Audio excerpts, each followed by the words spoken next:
कहता है माँ कि झुका के मसर सार दे और सिर वंदना कर रहा हूँ।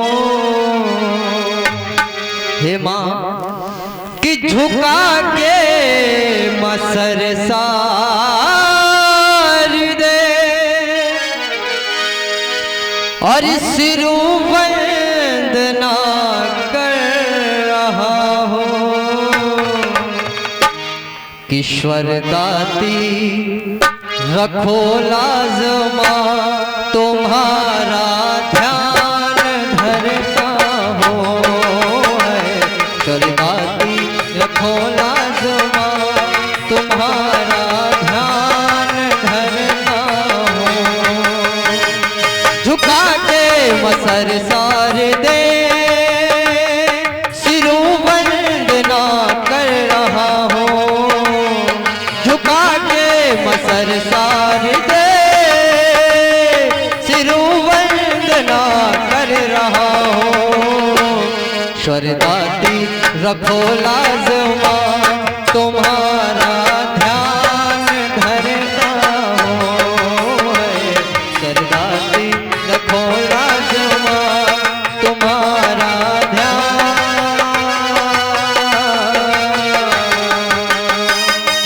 हरि बोल।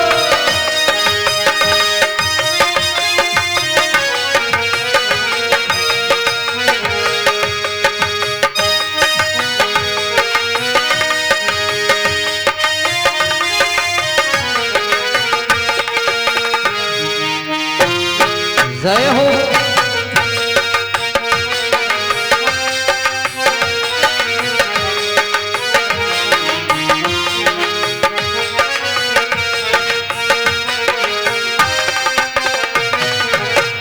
सुनिए और वो भक्त कहता है हे माँ कि स्वर की मसागर गले में समा जा। स्वर की मसागर गले में समा जा।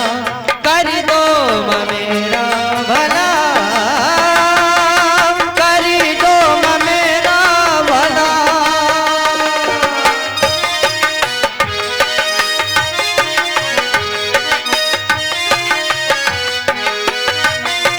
हरि बोल।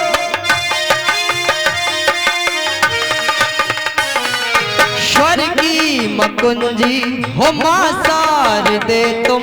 स्वर की मकुंजी हो माँ सार दे तुम। बांधो जिगर में शवर बांधो जिगर में सवर। दिखा दे करिश्मा तू अपना दिखा दे करिश्मा तू अपना मकर दे महर। ईश्वरदाती रखो लाजमा तुम्हारा ध्यान धरता हो। ईश्वरदाती रखो लाजमा तुम्हारा ध्यान धरता हो।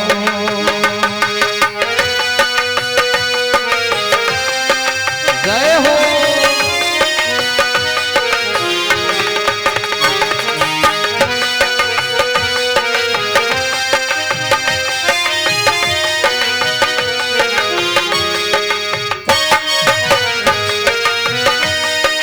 हरि बोल।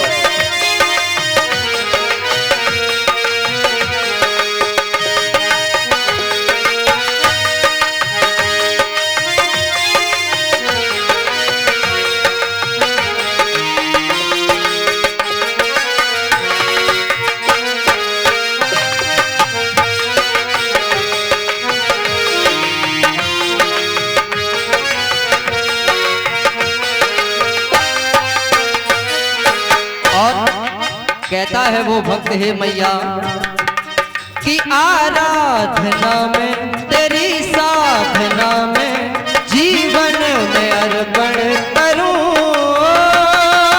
जीवन में अर्पण करूं।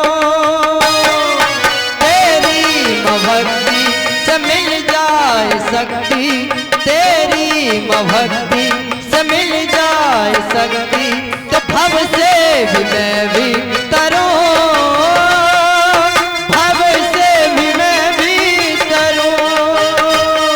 तो हे मैया कि चरणों में दे दे ठिकाना, चरणों में दे दे ठिकाना, भटकता फिरो है सरदाती रखो लाजमा, तुम्हारा ध्यान धरता हो है सरदाती रखो लाजमा, तुम्हारा ध्यान धरता हो है सरदाती रखो लाजमा, तुम्हारा ध्यान धरता, तुम्हारा ध्यान धरता हूँ, तुम्हारा ध्यान धरता हूँ, तुम्हारा ध्यान धरता हूँ, तुम्हारा ध्यान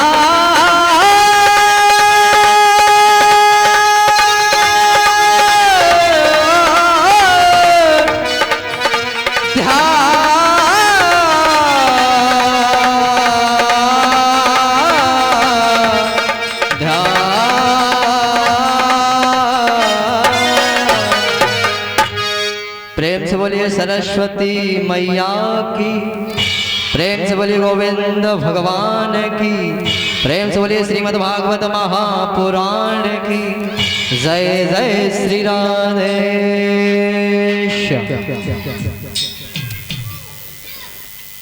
आज कथा का द्वितीय दिवस है। कौन सा दिवस है परीक्षित जी महाराज? दूसरा दिवस। कल आप सभी लोगों को हमारे द्वारा महात्म की कथा श्रवण करने को मिला। आज द्वितीय दिवस में भगवान की अनन्य कथाएं आप सभी भक्तों को श्रवण करने को मिलेंगे। अच्छा ये बताइए कल कौन कौन आया था कथा सुनने के लिए? जरा हाथ उठा के बताओ। तो कोई बता सकता है कि मैंने कथा को कल किस जगह पर विराम दिया था? क्यों हमारी याददाश्त थोड़ी कमजोर है, भूल जाते हैं। यदि आप लोग बता दें तो हमारी आपकी महान कृपा होगी हमारे ऊपर। परीक्षित जी बताइए। हाँ परीक्षित क्या बात, एक बार जोरदार तालियों से हमारे परीक्षित जी के लिए अभिवादन करेंगे सभी लोग। कल आप सभी लोगों को भक्ति ज्ञान और वैराग्य की कथा श्रवण करने को, भक्ति वृंदावन धाम के अंदर महाराज ज्ञानी और वैरागियों की कोई वैल्यूएशन नहीं है। और ना मानो यकीन ना हो तो कभी जाके अपने चरम चक्षुओं से देख लीजिए। ज्ञानी और वैरागियों से हमारा वृंदावन भरा पड़ा, लेकिन कोई पूछता नहीं है। यदि वृंदावन के अंदर पूछ है, किसी की वैल्यू है, तो वो ओनली फॉर भक्ति। जिसे देखोगे वही महाराज अपने हाथ में कंठी लिए राधे श्याम राधे कृष्ण जाप करता हुआ मिले। ऐसा भी नहीं है कि यदि वृंदावन के अंदर ज्ञानी और वैरागियों का कोई वैल्यू नहीं है तो इसका मतलब किसी अन्य जगह पर नहीं, केवल वृंदावन के अंदर भक्ति की वैल्यू है और ज्ञानी वैरागियों की नहीं। लेकिन अन्य और जगहों पर भक्ति की मान्यता कम है, लेकिन ज्ञानी और वैरागियों की मान्यता अधिक। महत्व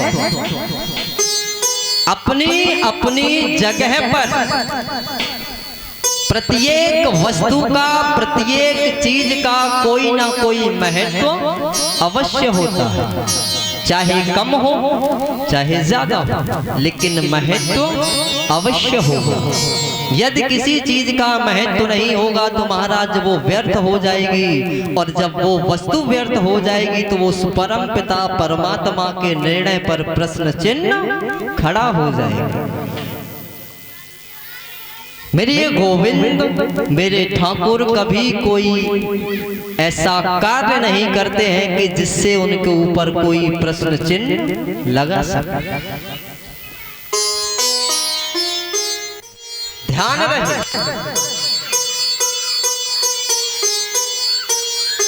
भगवान की शरण लेना ही इस जीव का परम कर्तव्य है। जब हम उस भगवान की, उस परम पिता परमात्मा की भक्ति करते हैं, भजन करते हैं, अनुनय विनय करते हैं, पूजा अर्चन वंदन करते हैं, उनकी शरण को ग्रहण कर लेते हैं मेरे प्यारे, तब कहीं जाकर के ये भाव बनता है कि हम प्रभु के हैं और प्रभु हमारे हैं। और जब तक ये भाव मेरे प्यारे यदि अपने अंदर नहीं बनाओगे, तुम अपने आप में ज्ञानी बन सकते हो, अपने आप में बैरागी बन सकते हो, लेकिन उस गोविंद की नजर में महाराज शून्य बटा शून्य हो।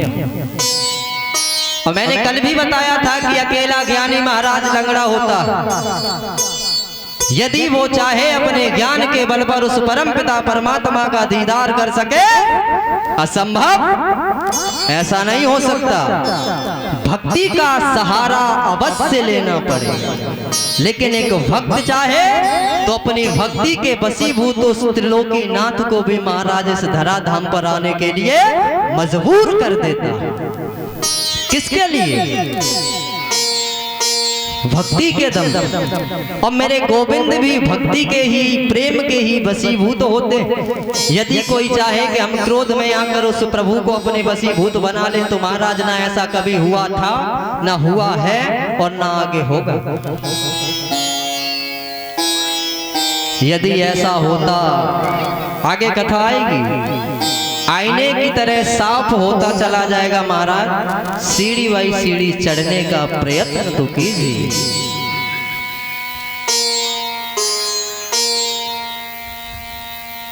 भगवान ये कभी नहीं कहते हैं कि मैंने तुझे बनाया तो तू सारे दिन हमारी ही भक्ति पूजा पाठ करता रहे। लेकिन जिस परम पिता परमात्मा ने हम और आपको बनाया, क्या हमारा इतना फर्ज नहीं बनता है कि उसके लिए थोड़ा सा समय निकालें? यदि आपको कोई एक गिलास पानी पिला देता है तो आप तुरंत कहते हो thank you my dear, thanks my dear, हम आपका धन्यवाद करते हो ना। हमारे कमरे में एक बल्ब जलता है तो हम उसका बिल देते हो, लेकिन सूर्य भगवान हमें 12 घंटे की रोशनी देते हैं, रात्रि में चंद्रदेव देते हैं। क्या कभी आपने एक लोटा जल लेकर के सूर्य भगवान को अर्पण करके धन्यवाद कहा कि हे प्रभु आप हमें प्रकाशमान करते हैं, संसार को हम आपका धन्यवाद करते हैं। आपकी ही उस उष्ण से, उस किरण के द्वारा हमारी इस धरती पर फसल उत्पन्न होती है, उससे हमारा भरण पोषण होता है, हमारे क्रियाकलाप चलते हैं, जीव जगत ये जीवन चलता है, इसलिए हम आपका धन्यवाद करते हैं। कहा नहीं कहा। लेकिन यदि किसी ने एक गिलास पानी पिला दिया तो महाराज तुरंत कहोगे thanks my dear. This is a not Indian culture my dear. ये हमारे भारत की सभ्यता और संस्कृति नहीं है। अपने माँ बाप का आदर करना सीखिए, सम्मान करना सीखिए। आज का महाराज जमाना वो है टीट फॉर टैट, करने वालों के साथ किया जाता है टीट फॉर टैट, जैसे के साथ तैसा, लेकिन हर किसी के साथ नहीं। माँ बाप हमारे कितने भी हमारे और आपके ऊपर यदि वो नाराज होते हैं, क्रोधित होते हैं, तो मैं समझाते हैं तो उनकी बात को समझना चाहिए। उस बात को समझने का प्रयत्न करिए, प्रयास करिए। और यदि आपने अपने माँ बाप को ठुकरा दिया मेरे प्यारे, तो ना तुम्हारा इस संसार में कुछ हो सकता है और ना ही इस संसार से जाने के बाद हो सकता है। अरे माता पिता की आज्ञा तो भगवान राम ने भी मानी, भगवान श्याम सुंदर ने भी मानी, उनकी पूजा की, आराधना की, चरण वंदन की। बाबा ने रामायण में बतलाया कि प्रात काल उठ के रघुनाथा और माता पिता गुरु ना वहे माथा। प्रातः काल होते ही मेरे प्रभु श्री रामचंद्र अपने माता पिता और गुरु देव के चरणों को वंदन करते हैं, नमन करते हैं। जब वह परम पिता परमात्मा एक ईश्वर होकर के भी अपने माँ पिता और गुरुदेव को नहीं भूला, उनकी आज्ञा का उल्लंघन नहीं किया, तो हमारी और आपकी हिम्मत कैसे हो? क्यों? क्योंकि हम उन्हीं के बनाए हुए, उन्हीं के बालक हैं। यही तो महाराज संस्कार की कमी है। आज का मानव पाश्चात्य सभ्यता की तरफ दौड़ रहा है, लेकिन अपनी सभ्यता को भूलता चला जा रहा है। यदि कोई व्यक्ति महाराज धोती कुर्ता पहनने भी लगे तो उसके मोहल्ले वाले, गली वाले, गांव वाले उसे जीने नहीं देते। कहते हैं देखो बहुत बड़ा ज्ञानी बना फिरता, बहुत बड़ा पंडित बनने लगा। सुना होगा, क्यों? हम रहते हैं महाराज, देखने को मिलता है। हमने अपने गांव में कई बालकों से कहा कि पहनो, और अपने ही वस्त्र दिए। उन्होंने पहनना प्रारंभ किया, लेकिन उन्होंने हमें 1 घंटे बाद ही खबर दी, बोले महाराज जी आपने हमें वस्त्र दिए, हम पहन के निकले तो गांव वालों ने फलाने सिंह इस प्रकार से वार्तालाप कर रहे थे। हमने बोला उन्हें इग्नोर मारिए, एक दिन वो आएगा जो लोग आज तुम्हारी बुराई कर रहे हैं, यही तुम्हें नमन भी करेंगे। लेकिन समय, प्रत्येक चीज का समय होता, समय से पहले और भाग्य से ज्यादा न कभी किसी को मिला था, न मिला है, न मिलेगा। माता पिता तो घर में महाराज भूखे बैठे हैं, लेकिन बेटा क्या करता है? चारों धाम की यात्रा कर रहा है, गोवर्धन की परिक्रमा लगा रहा है। जब तेरे घर में जीते जागते ईश्वर स्वरूप तेरे माँ बाप ही तुझसे खुश नहीं है, प्रसन्न नहीं है, तू तो क्या समझता है चारों धाम की यात्रा करके वो प्रभु को प्रसन्न कर सकता? नहीं कर सकता, और ना वो होने वाला। अपने मैया के शरीर पर एक फटी हुई धोती है, उसे सो कभी एक धोती लाके नहीं दी, वस्त्र लाके नहीं दिए पिता को, लेकिन मजारों पे जाके महाराज चादरें चढ़ाते हो। जयचंद जैसे गद्दार होने का महाराज सर्टिफिकेट अपने ऊपर लगवाते। ध्यान रखना, ज्यादा नहीं बोलूंगा महाराज, किसी को टेंशन हो सकती है, और हमारे द्वारा यदि किसी को कोई कष्ट हो गया, टेंशन हो गई, तो फिर महाराज हमारा जीना ही व्यर्थ है। कोशिश करता हूं कि हमारे द्वारा किसी को कोई कष्ट ना हो, और यदि हो जाए महाराज तो आई एम नथिंग, कुछ कर भी नहीं सकते, हो गया तो हो गया। प्रेम से बोलिए गोविंद भगवान की, बोल भागे बिहारी लाल की। तो अपने मन और वाणी को पवित्र करते हुए 2 शब्द प्रभु के चरण कमलों में, उसके पश्चात कथा में प्रवेश करेंगे। तो महाराज मैं अभी आप सभी को बता रहा था कि बेटा अपने माँ बाप का आदर नहीं करते, सम्मान नहीं करते, तो उसी पर किसी एक महान कवि ने महाराज 2 लाइनें लिखी हैं, जरा गौर करें।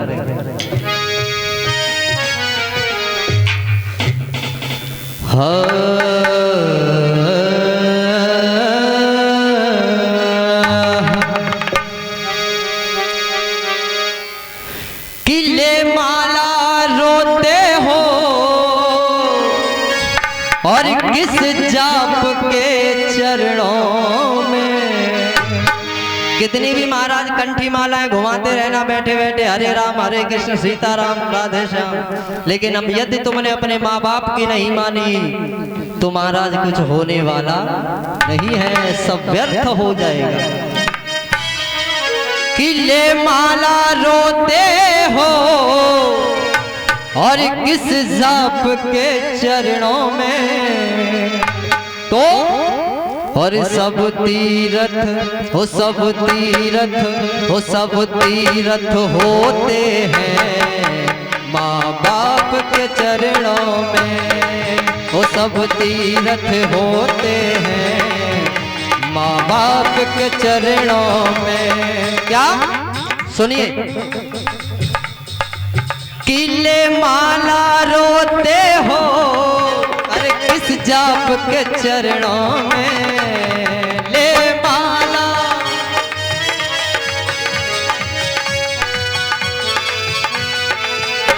ले माला रोते हो अरे किस जाप के चरणों में। लेकिन अपने माँ बाप के चरणों को छोड़कर तुम चाहो कि तुम्हारा गुजारा हो जाए माय डियर, तो नथिंग नहीं हो सकता। जिन चारों धामों की यात्रा तुम करते हो, रुपया पैसा फूंकते हुए शरीर की ताकत को नष्ट करते हो, इन सभी का फल तुम्हें तुम्हारे माँ बाप के चरणों की सेवा करने से मिल सकता है। क्या हो सब तीरथ, हाँ सब तीरथ हो, सब तीरथ होते हैं माँ बाप के चरणों में। सब तीरथ होते हैं माँ बाप के चरणों में। हरि बोल।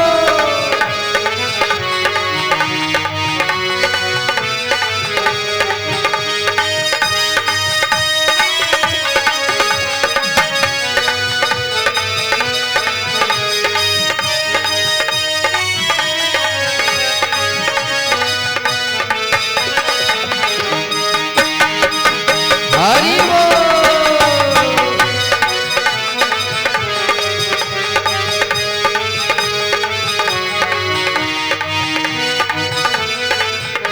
सुनिए सुनिए, अब शब्दों पे गौर करेंगे कि माँ बाप दुखी घर में भूखी बैठी अम्मा। माँ बाप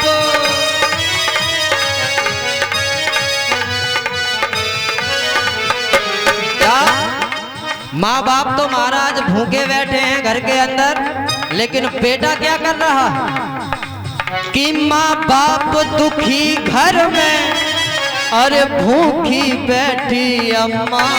लेकिन बेटा क्या कर रहा कि बेटा तो लगाए रहो गोवर्धन परिक्रमा।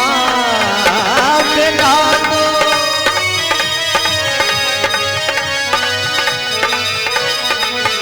तो कोई फायदा नहीं है, इसलिए जो तुमने थोड़े बहुत पुण्य एकत्रित कर रखे हैं वो नष्ट क्यों करते हो क्यों पुण्य को, हाँ क्यों पुण्य को, क्यों पुण्य को खोते हो पश्चाताप के चरणों में।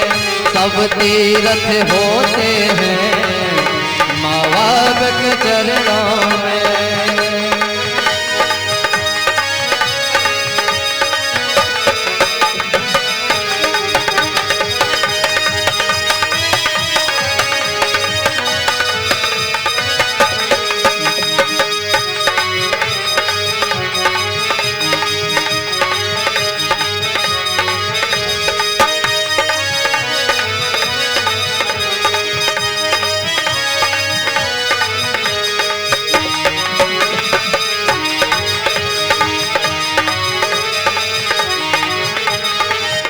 और बताया है कवि ने क्या कि श्री राम की मर्यादा के स्तंभ न हिलते हैं, हो श्री राम की।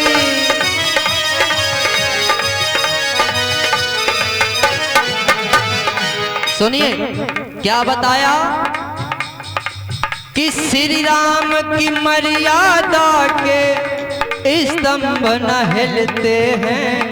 भगवान राम ने जो मर्यादा बना दी वो हिलने वाली नहीं है, लेकिन श्रवण जैसे बेटा, कहते तो सभी हैं महाराज कि हमारा बेटा राम जैसा हो, कृष्ण जैसा हो, श्रवण कुमार जैसा। अच्छा एक बात अपने दिल से बताना, राम जैसा कृष्ण जैसा बेटा तो चाहते हो? कौन कौन चाहता है जरा हाथ उठा के बताइए, बताओ। कोई नहीं चाहता? चाहते तो सभी हैं, लेकिन यहाँ बता नहीं सकते, क्यों? पोल खोलेगी। इसीलिए कहता हूं चाहते सभी हैं राम कृष्ण श्रवण जैसे संतान हो, लेकिन जब गर्भ में बालक होता है तो महाराज गीता रामायण भागवत इनको नहीं पढ़ते, ना देखते, ना सुनते, लेकिन कैसेट जरूर लुक्का की देखते हो, लुक्का चला। और जब महाराज कैसेट देखोगे लुक्का की तो औलाद श्रवण कुमार जैसी नहीं, राम जैसी नहीं, कृष्ण जैसी नहीं। कैसेट देखोगे लुक्का की तो फिर महाराज औलाद भी निकलेगी फुक्का से, फिर पछताने की जरूरत नहीं। इसीलिए कि श्री राम की मर्यादा के और स्तंभ न हिलते हैं, लेकिन कि श्रवण जैसे बेटा और बड़े भाग्य से मिलते हैं, हो श्रवण।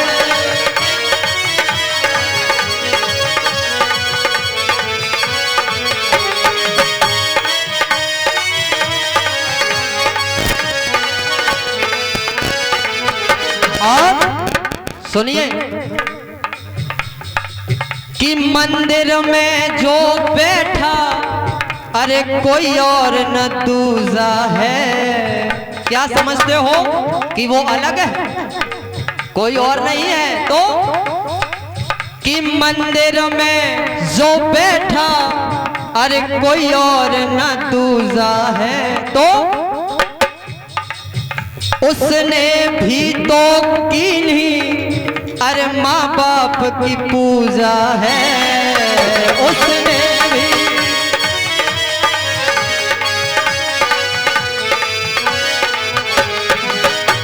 जब वो भगवान होकर के अपने माता पिता की पूजा कर सकते हैं तो हम और आप क्यों नहीं? लेकिन ये बुद्धि भ्रष्ट हो चुकी है कलयुगी मानव की। और एक बात मेरे कहने से मान लेना, यदि तुम सब काम करो और चारों धाम ना मिले तो मेरे कहने से एक बात मानना, ना चारों धाम मिले फिर भी तुम जी लेना, ना चारों।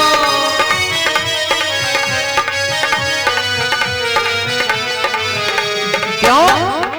यदि तुम्हें चारों धामों की प्राप्ति ना हो तो पश्चाताप मत करना, मलाल मत रखना, लेकिन केवल एक काम कर लेना, चारों धाम क्या महाराज सब कुछ मिल जाएगा।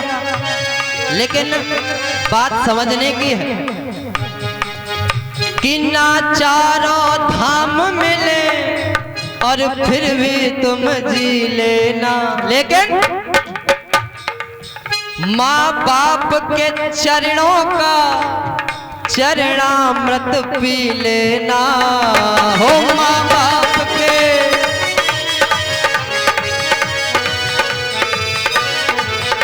माँ बाप के चरणों का चरणामृत पी लेना। तो इस गाने को लिखने वाले हमारे परम पूजनीय परम आदरणीय जो उस्ताद थे वो अब इस दुनिया में नहीं है, लेकिन उनका नाम लेकर हम प्रभु के चरणों में समर्पित करते हैं। हम नयन हो नम नयन हो हम नयन भिगोते हैं लाला आपके चरणों में। हम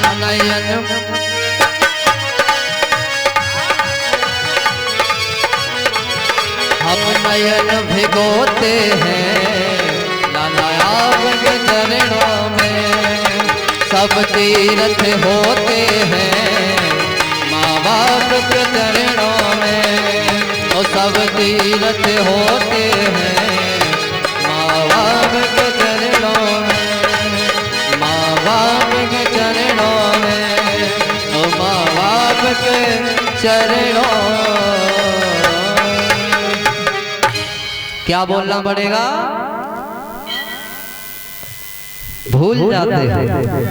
दोनों हाथ उठा के बोलोगे राधे, जोर से बोलना पड़ेगा और जोर से। इतनी जोर से बोलो कि जो लोग अभी तक अपने घरों से निकल कर नहीं आए हैं उनके कानों तक आपकी आवाज पहुंचे और वो भी खिंचे चले। प्रेम से बोलिए गोविंद भगवान की, बोलिए बांके बिहारी लाल की जय। जय श्री राधे श्याम।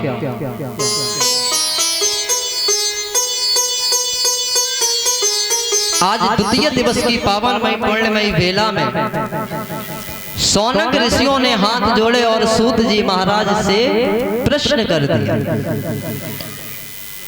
क्या प्रश्न किया? कि जग्रहे पौर समरूपम भगवान महादेवे शंभोतम षोडशकल्मादौ लोकाश्मित्राश्रये।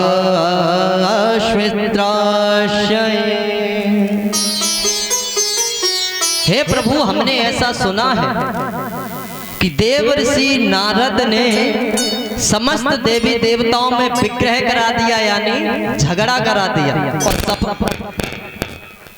और सफल भी हो गए। लेकिन हमने सुना है कि एक बार उन्होंने बाबा भोलेनाथ और मैया पार्वती में भी झगड़ा कराया। बोले हाँ, तो हे प्रभु मुझे ये कथा विस्तार से सुनाने की कृपा करिए। तो सूत जी महाराज ने कहा कि हे सौनक ऋषियों, ध्यान से श्रवण करो। एक बार देव ऋषि नारद जी ने अपने मन में विचार किया कि मैंने समस्त देवी देवताओं में झगड़ा करा दिया, लेकिन आज दिन तक मैं भोले बाबा और सती मैया में झगड़ा नहीं करा पाया। तो बोले आज ट्राई करके देखता हूँ। इधर बाबा भोलेनाथ समाधि में लीन थे, तो एक दिन प्रातः काल देव ऋषि नारद जी महाराज कैलाश पर्वत पर पहुंचे। नारद ददात इत नारद। नारद का मतलब यही होता है कि महाराज जिसकी बात किसी जगह पर रद्द ना हो वही नारद है। और ऐसे नारद महाराज हर गांव में दो चार मिलते हैं। आपके ही गांव की नहीं कह रहा, आप लोग बुराई मत मानना।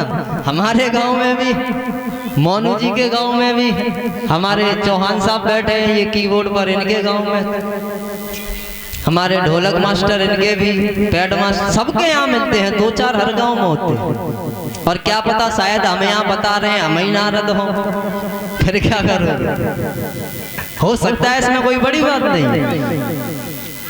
नारम ददातीत नारद, व्याकरण से यदि हम नारद शब्द का अर्थ लगाएंगे तो उसका यही आएगा, जो बात नारद जी ने जिस जगह पर बोल दी उसे आज दिन तक कोई काट नहीं पाया। भैया जाए सेट करो पहले।